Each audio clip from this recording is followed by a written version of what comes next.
मटणाचा झणझणीत असा रस्सा करायचा आहे। तर मी तुम्हाला दाखवणार आहे मटणाचा रस्सा मी कसा करते। हाय हॅलो नमस्कार, मी मनीषा। आजचा दिवस तुम्हाला खूप छान मस्त आनंदाचा आरोग्याचा जावो ही स्वामीचरणी प्रार्थना।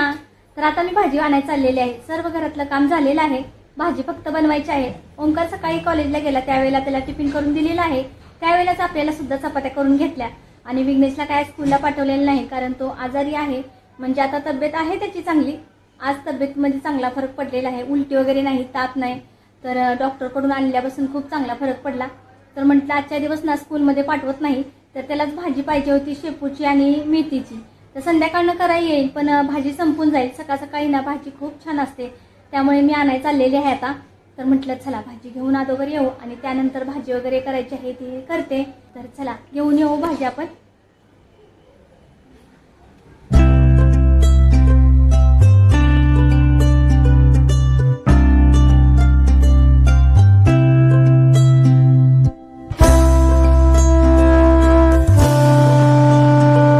आता मी मार्केटमध्ये पोहोचलेले आहे। तर मस्त अशा भाज्या आलेल्या होत्या मार्केटमध्ये।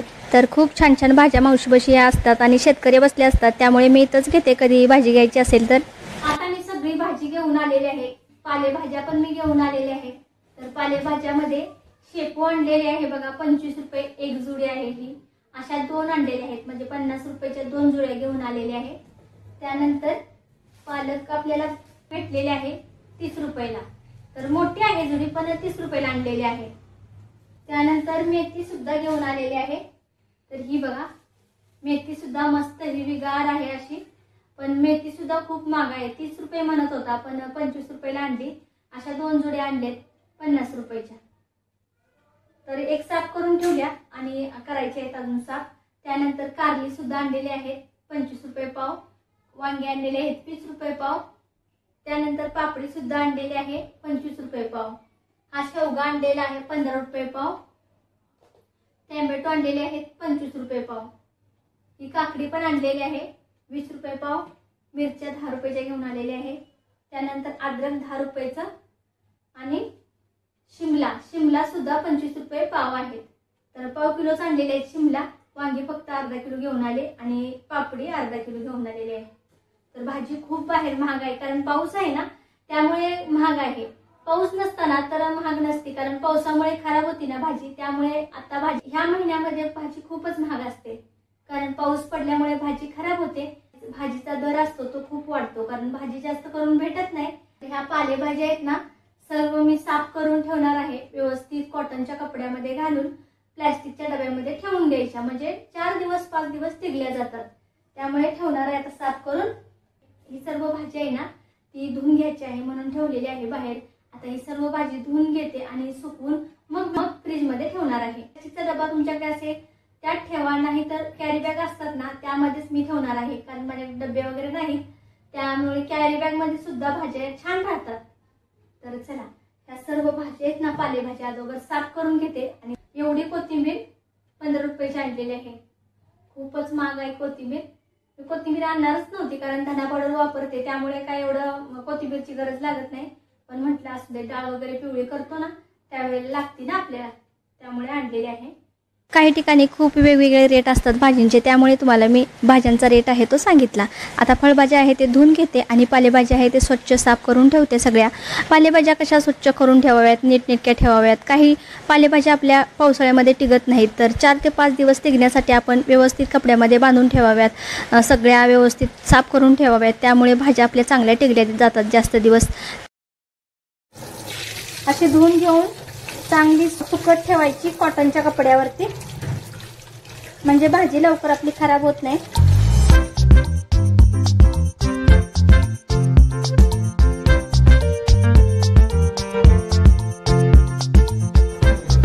तर इथे बघा सुकायला ठेवलेली आहे भाजी सगळी। कॉटनचा कपडा आहे हा भाजीसाठीच कायम वापरते।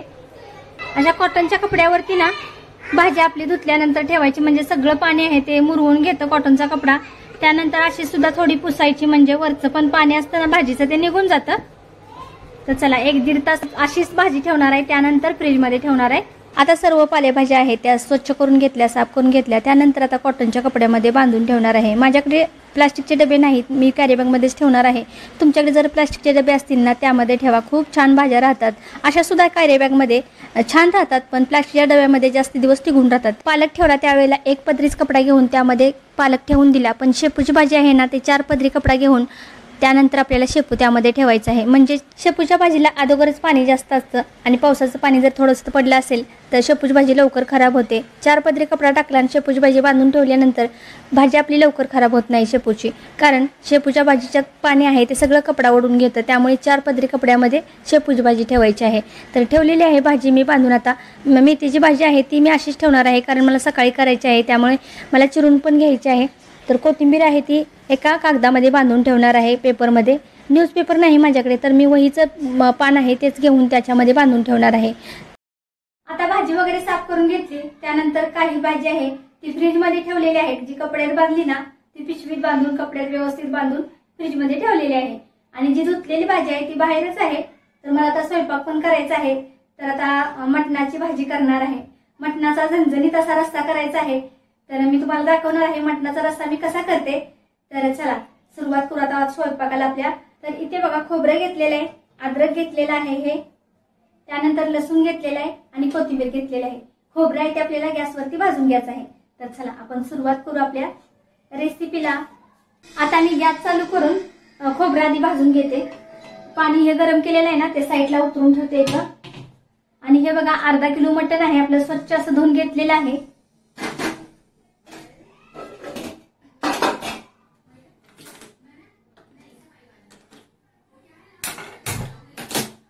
खोबरं याच्यावर ठेवून भाजून घेते.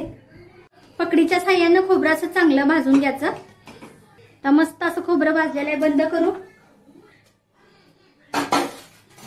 आता ह्या पातेल्यामध्येच ना पाणी गरम केलेलं होतं, तर हात बुडल ना, म्हणजे असं जास्त पण गरम करायचं नाही, असं थोडंसं हाताला आपल्या थोडासा चटका बसला पाहिजे एवढं गरम करायचं. म्हणजे आपल्या ह्या रश्श्यामध्ये ओतायचंय. रश्श्यामध्ये गरम पाणी ओतल्याने रस्सा खूप छान लागतो, त्यामुळे आपल्याला गरम पाणी ओतायचंय.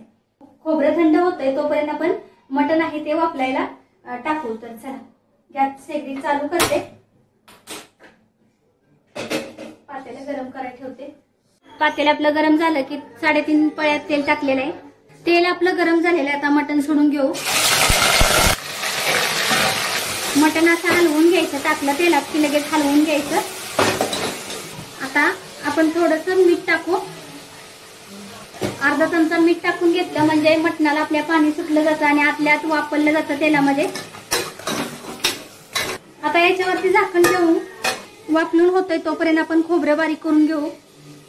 आता सुरीने एकदम बारीक बारीक काप करून घेतलेले आहेत खोबऱ्याचे, ते आता बारीक करून घ्यायचं आहे. लसूण, खोबरं, अद्रक, कोथिंबीरचं देठ आहेत ना ते टाकणार आहे. आणि ही कोथिंबीर पुढच्या साईडची आहे ती रश्श्यामध्ये टाकाय ठेवणार आहे, चिरून टाकायची आहे. तर असं देठ टाकल्याने मसाला खूप छान लागतो आणि मसाल्याचा वास पण चांगला येतो, त्यामुळे असं देठ टाकायचं मसाला करताना खोबऱ्याचा. तर आता हा बारीक करून घेते. तर हा बघा मसाला बारीक करून घेतलेला आहे. मस्त असा मसाला बारीक झालेला आहे.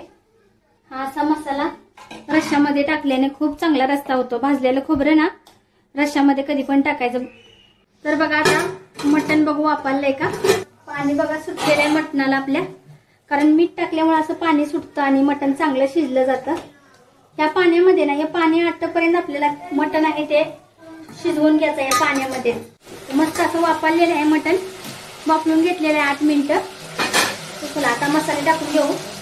मटण मसाला टाकते 1 चमचा, चिकन मसाला टाकते 1 चमचा, हळद टाकते अर्धा चमचा. आता लाल काश्मीरी पावडर 1 चमचा टाकणार आहे मी याच्यामध्ये. त्यानंतर हा घाटी मसाला आहे तो 1 चमचा टाकलेला आहे. आता आपण जे खोबरं बारीक केलं ना हे मिक्सरच्या भांड्यामध्ये भाजलेलं ते सुद्धा टाकू. आता खोबरं काही सगळं टाकणार नाही मी, याच्यामधलं अर्धच टाकणार आहे. म्हणजे अर्धी वाटी फक्त टाकणार आहे आणि अर्धी वाटी सकाळच्याला ठेवणार आहे. जास्त पण मसाला टाकायचा नाही. जेवढा पातळ रस्सा असेल ना मटणाचा तेवढा छान लागतो. आता हा सर्व मसाला ना मी हलवून घेते. मसाला आहे चांगला भाजलेला. आता पाणी ओतून घेऊ आपण जे गरम केलेलं पाणी होतं ना तेच ओतणार आहे मी आता मी पाणी ओतलेलं आहे. आता याच्यामध्ये बारीक अशी चिरलेली कोथिंबीर टाकणार आहे. आता मीडियम गॅस करून 15 मिनिटं आपलं मटण शिजून द्यायचं आहे. आता मटणचा रस्सा आपण टाकलेला आहे. गॅस सुद्धा फास्ट केलाय कारण उकळी येईपर्यंत फास्टच ठेवणार आहे आणि उकळी आली ना तर मीडियम गॅस करणार आहे. म्हणजे मीडियम गॅसवरती 15 मिनिटं आपल्याला मटण शिजवून घ्यायचंय चांगलं. तर बघा किती मस्त तरी असे आलेले आहे. गरम पाणी टाकल्यामुळे ना अशी तरी येते. तुम्ही थोडं जरी तेल टाकलं तरी सुद्धा अशी छानशी तरी येते आणि चव सुद्धा मटणाच्या रश्याला खूप छान लागते. तर चला तांदळाच्या भाकरी मस्त अशा घालून घेऊ म्हणजे मटणाच्या रश्यासंग खूप छान लागतात. आता उकळी पण आलेली आहे ही बघा. आता मीडियम गॅस करून शिजवून देते. आता भाकरी सुद्धा झालेल्या आहेत ह्या बघा. तांदळाच्या भाकरी मस्त अशा घालून घेतल्या.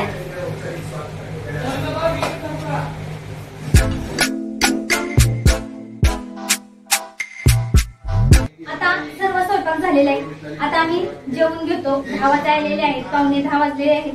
तर चला रस्सा पण शिजलेला आहे. तुम्हाला दाखवते एकदा रस्सा. मस्त असा रस्सा तयार झालेला आहे आपला. आतलं मटण आहे ते पण शिजलेलं आहे मस्त कारण आपण तेलामध्ये चांगलं वाफलून घेतलं होतं ना. ते खूप छान मस्त असं शिजलेलं आहे रे बघा. आणि याच्यावरती तरी तर बघा किती छान असे आलेले आहे. तेल तर जास्त टाकलं नव्हतं पण तरी खूप छान आलेले आहे. आता आम्ही सर्वांनी जेवण करून घेतलं. सर्वजण जेवलेले आहे. आता भांडी वगैरे आणलेले आहे तिकडे आतमध्ये. आता मला भांडी घासायची आहे, त्यानंतर किचन ओटा घासायचा आहे, शेगडी पण घासायची आहे. गुरुवारचं ना मला नैवेद्य वगैरे देवाला दाखवायला लागतो त्यामुळे शेगडी वगैरे सगळी स्वच्छ करावी लागते. तर आता शेगडी आणि भांडी सगळी घासून घेते. थोड्या वेळापूर्वी भाजी पण आपण धुतलेली होती ती सुद्धा ठेवायची आहे. तर चला आधी भांडी घासून घेते त्यानंतर आपण भाजी धुतो.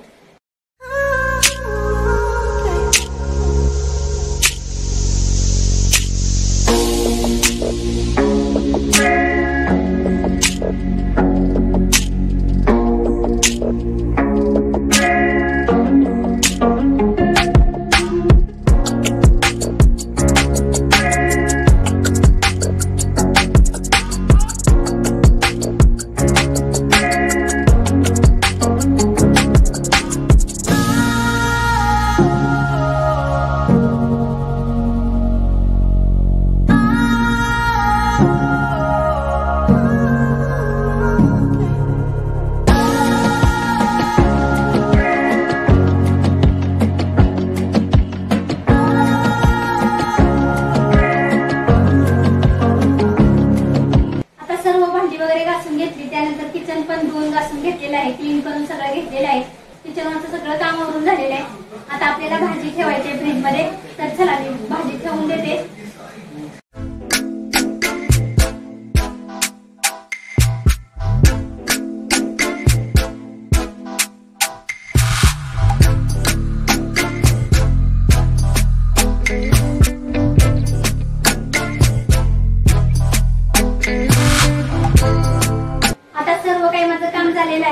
तर व्हिडिओचा एंड मी इथंच करणार आहे. व्हिडिओ तुम्हाला कसा वाटला नक्की कमेंट बॉक्स मध्ये सांगा. व्हिडिओ आवडला तर लाईक करायला विसरू नका. चॅनलवरती नवीन असाल तर सबस्क्राईब करायला विसरू नका. परत भेटू उद्याच्या नवीन व्हिडिओ मध्ये. तोपर्यंत सर्वांना श्री स्वामी समर्थ. सर्वांना गुड नाईट.